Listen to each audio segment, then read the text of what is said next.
Hi, everybody. This is Matt Halls of The Happy Show of Comics Unlimited in Evansville, Indiana. And I'm making a continuation of my last vlog. If you haven't checked it, do so if you want to get up to speed on what this is all about. I'm talking about the early days of YouTube and my show, The Happy Show, and its connections and involvement, because it's the reason why I started making YouTube videos back in 2006. I started the show back in 2003. Again, you can watch that video, and I'll remember to put a link in the description so you can check the previous video if you haven't already. It's a long one, but it gives you the background on what the scoop is on why I started on YouTube.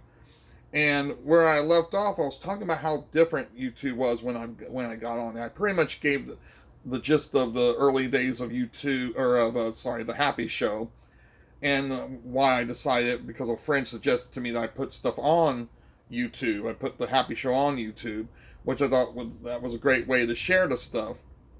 So I created an account, and then back in those days, you were limited to roughly 10 minutes of video and a file size of about 100 megabytes. Again, I'm pretty sure these are the exact specifications. It's been a while, so I may be a little off. I'm pretty sure it was 10 minutes, not 15 minutes, for instance. Anyway, so you were very limited back in those days. And what ended up happening was YouTube eventually, within that first year, or 2006, first year I was on there, they started in 2005, and within that first year, I had created an account. And so what they were doing was they were experimenting back then. It was a very small company, really, in a sense. I think it was just the three guys who started it, and whatever crew they had at the time. And I don't know how much hands-on they were at that point. It was already starting to become a thing, but it was still just slowly becoming recognized by the time I was on there. I mean, I I only knew about it because of my friend. It wasn't like something that everybody knew. I mentioned last video that a lot of people back in 2006 were still confusing it with the Irish rock band U2. So, but they were experimenting, like I said, by 2006, starting to experiment a little bit with their thing, and they started offering what they call directors accounts. Now, directors accounts didn't cost you anything or what have you, but you had to kind of go through an approval process. And there wasn't really much to it. I mean, you have to have pretty much credentials. I just explained that I was, and I forget if it was a written form, an email, or however, but I explained that I produced my own public access TV show and such. And when they approved you, they would go ahead and let you put up longer videos, which I think were still limited. I don't know if they're a half hour or an hour. The Happy Show was a half hour, so it fit in whatever the criteria was. I think it might have been an hour. Again, some of these details I without going and researching again, I'm forgetting about exactly, but it's something like that. I think you got I'm also not sure about this, but I think you got more of a file size, like a larger file size. But if you did, it wasn't much larger.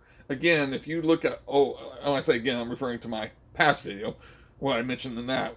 If you look at old videos from 2005, 6, and 7 on YouTube, I think it was 2007 when things started to get more lax on allowing you for more larger file sizes. But if you look at those early videos and you see they're all pretty much crappy and nothing's above 360 pixels or whatever the hell that thing is, that's why. It's not that people all decided, oh, we're just going to put up crappy quality videos. It's because they couldn't put up any higher quality videos in those years. So being a director status is what it gave me the ability to do what I had been wanting to do from the beginning, which is post the entirety of the Happy Show. I wanted to post the full episodes, but I couldn't do that. This channel that you're watching this on now is my first channel on YouTube. It is the Matt Hall's channel.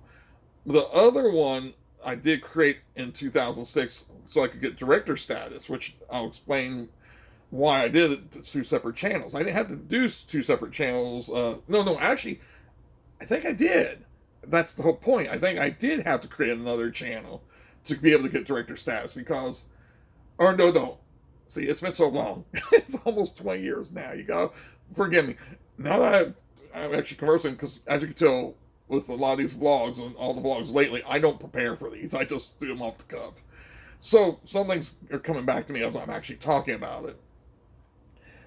If I recall, I screwed up something in applying for the director status. I think, oh, I know what it was. Okay. There was different rankings or something. There's like entertainer. I forget. You got different little, not much, but different little perks. Director status, I think, is the only one that allowed you to do longer than the 10-minute video.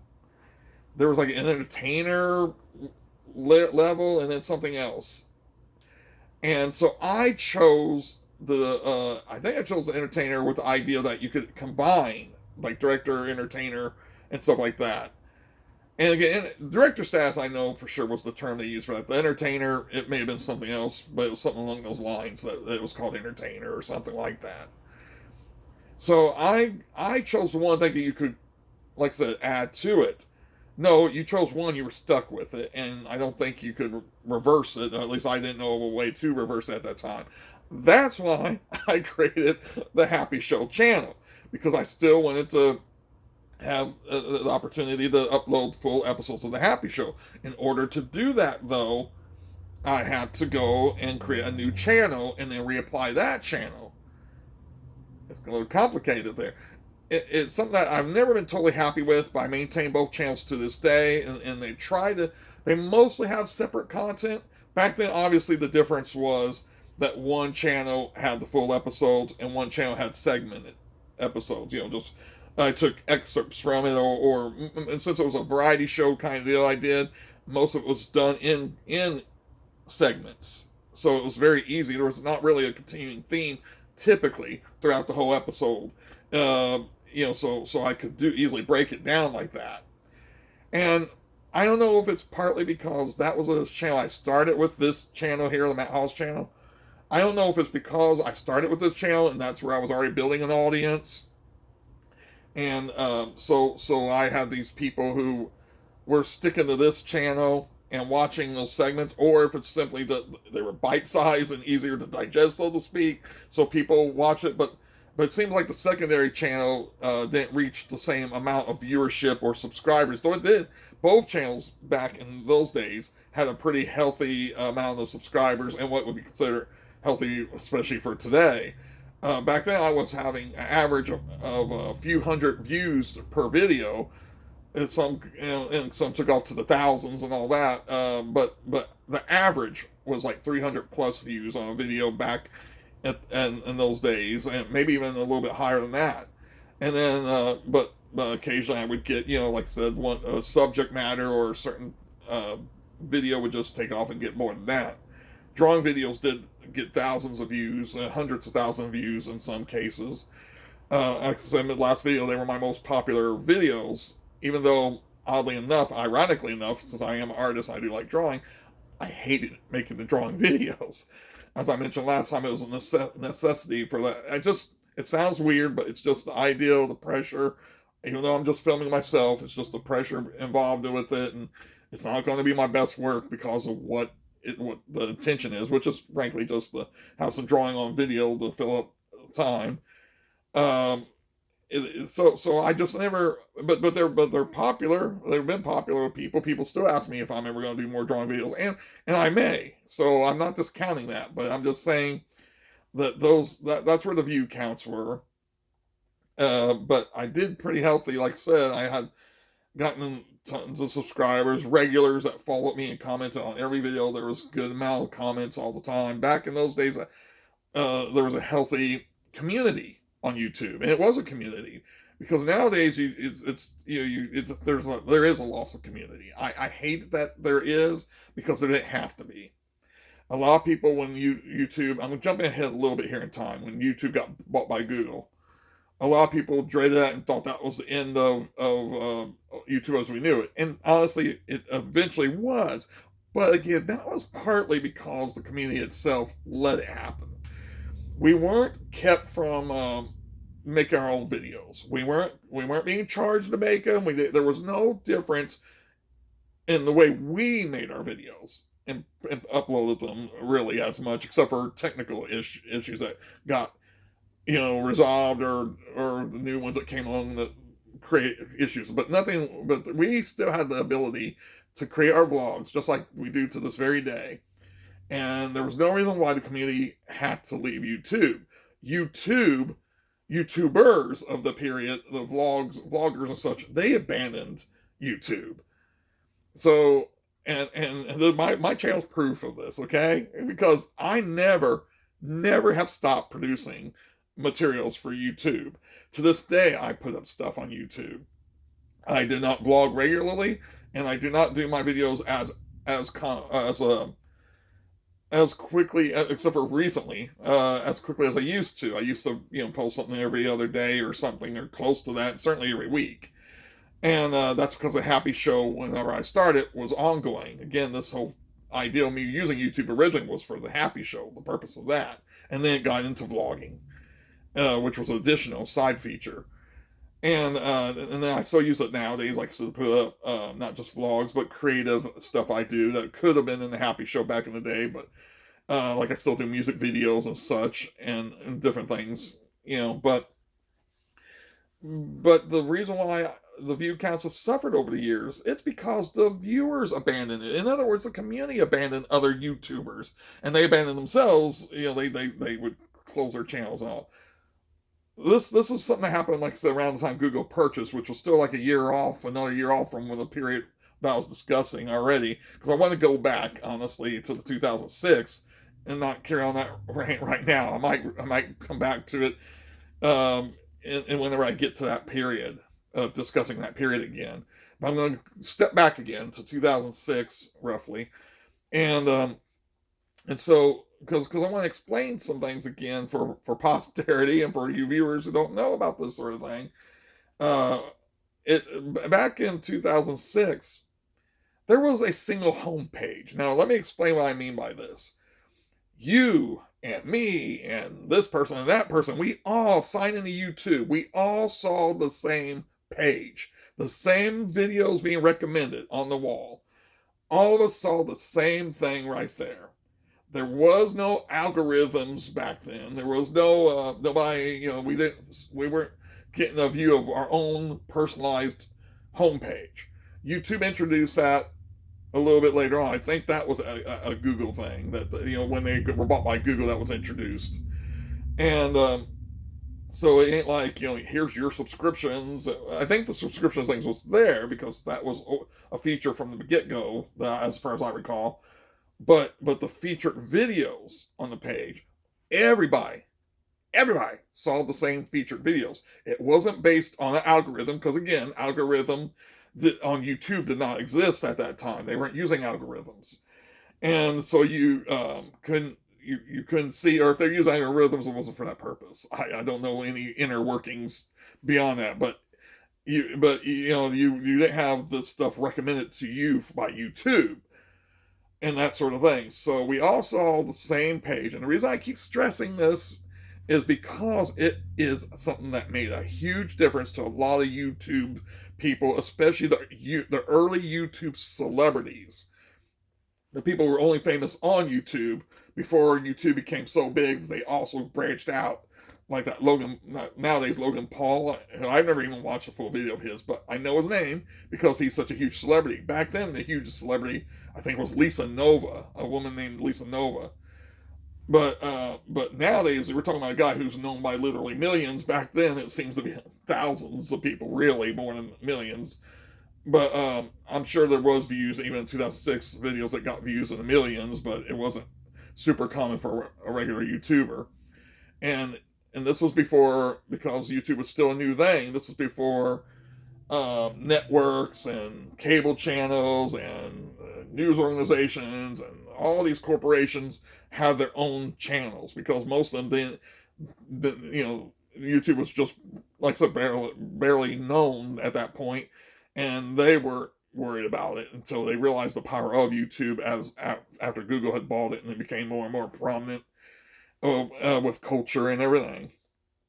But at those days, this, I referred to this in the last video. It was like winning a lottery if you got featured on that homepage, because those featured videos were hand-picked in a sense. They were picked by whatever team of editors YouTube had at that point in time. I don't know if it was a score of them. I don't know if it was only one person who actually was going through the videos. But it was still manageable enough, I guess, that they could do it back then with however many people. But you kept hoping that somehow your video stood out and they noticed you. Because if you got on that homepage, you were guaranteed. I don't care how crappy your video was, how boring or stupid or whatever. If you got on that homepage, it was going to get you a subscriber base that you would have never gotten any other way almost back then. And it was subscriber base and views and stuff. You got more prominent than thing. A guy named Renato, who I don't know how many people nowadays realize who he was, but he was a big name YouTuber back in the day when YouTubers were mostly known as being a vlogging community, the ones that got big. And it wasn't like tied to entertainment and stunts and pranks and and reviews and all that. And a lot of stuff like me, I was almost at disservice back in the early days by doing entertainment based videos for the most part, because it seemed these vloggers and such were the ones that got noticed more. But Renato, he spoke in a funny voice as a character with thick rimmed glasses, but it was still more or less a vlog type video. He did do stupid stunts. He did they had a thing back in that era with Mentos and Coke, which people may still do today, but it began then, where they put the Mentos in it and it caused it to fizz and explode or some crap. And he did that, and he did some goofy videos and got featured. And he's just one of many that I'm talking about, but he's one of the ones that got early on got really prominent and became the face of YouTube almost. And there was him, and then like I said, there was Lisa Nova, who was a woman who I didn't really watch her videos. I watched Renato's. I did watch some of Renato's and stuff. I even parodied him on the YouTube or on the Happy Show and such. And there was other people, and a score of people that had gotten pretty big back at that time period. But YouTube celebrity, like I said back then, is a distinct animal from what it is now. Now there is a true celebrity to it. When I say true celebrity, is I think Renato could walk down the street and not get noticed. Whereas now the celebrities, just like on TV, you're probably going to get swamped if you're out in public. I don't know. I think one of the biggest early crossovers. What I mean crossovers, it went beyond just YouTubers, us regular members of YouTube watching it, like on a regular basis, to just the average person recognizing is that Fred character, the one kid, Lucas Cruikshank, or however to say his name, Cruikshank or something. And he kind of because he appealed to a young audience because he was a youngster himself and all that in the earliest days of YouTube. He was one of those that got a true celebrity. But getting back to what my whole point is about the why I brought the celebrity is it was fairly easy. Well, it was easy, but it wasn't easy. You had to get the notice of the editors, and I never did get the notice of the editors. So whatever base I got, I had to scrape for basically. But even then, like I said, you got a whole bunch of views back then. Now thanks that there's at least about 10 of you out there that follow me regularly or however many. But back then, like I said, it was a huge amount. And as with anything, of course, the more you make, you put out, the more people follow you. But I still, to this day, got over 3,000 subscribers to this channel. Many have subscribed to me back in the heyday, and just their channels are still in existence, I guess. So it still shows them, registers them as subscribers. Though, obviously, they don't watch it. And by the way, that's always been the case with any YouTube channel. I think any YouTube channel, even the biggest channels, you're always going to have way more subscribers than actual viewers per video. You're lucky if you got like 3,000 subscribers and you get close to 3,000 views every video. Most time, like say even the biggest channels, they have 1 million subscribers, still having the hundreds of thousands of regular viewers. That's a lot still. And once you reach a certain amount, you got 1 million subscribers, you're going to have even a low end 100,000 something views probably a lot of times in the hundreds of thousands. But for somebody like me, I can tell you, It's really suffered in the last few years, and part of it, it's a number of issues that's changed over the years. I'm not as regular posting, admittedly. I don't post the same content on a regular basis that people were watching at that point. A lot of people abandon YouTube, as I said. A lot of people, or let me rephrase that. I think almost everybody who used YouTube and had a YouTube channel was vlogging regularly. They themselves were YouTubers in the sense that they also were putting out content, not just viewing the videos. A lot of those people gave up on creating content, and then they canceled their one channel because a lot of people are drama queens, and they can't just stop making videos and leave it at that. They have to close their their account and stuff. And I think most everybody still watches YouTube nowadays because it's so much a part of the entertainment landscape on the internet, especially that that I think most people watch it, but you don't have to, even to this day, necessarily have an account to watch the regular free YouTube. And so a lot of those people left, like I said, but they may have still viewed it, but they weren't no longer subscribers in a sense. And then you get mixed too, which I think still continues to this day, but especially back then it was really bad. It's where people subscribe to you, and then they subscribe to you just to have you subscribe to them. So they'll watch your video only as long as they think you're watching their videos. That goes on. It was like the old MySpace thing where people just want you to friend them just to have a friend count of a certain number. To me, that's silly. I don't like subbing for subs or whatever, and I don't think that matters nowadays. People are going to watch it or they aren't. And so like this, I put this out, 5 of you might be actually watching this. 10 of you might watch it for the first few seconds. Maybe only one watches it all the way through. I'll put it out there. If you watch it, you watch it. You don't, you don't. And I keep doing that like I've done since the beginning, actually. When I first started putting the stuff with the Happy Show, I had no idea that anybody was going to watch it, but it's there. I was going to leave it. I've removed precious few videos throughout the years. Regretfully, and this is something that has to do with early YouTube history again, there was a takedown of videos by what do you call it? Going blank now, Viacom, which I'll be getting to in another video because I don't think I want to continue. This one's going on pretty long. Yeah, I don't want to continue it in this video.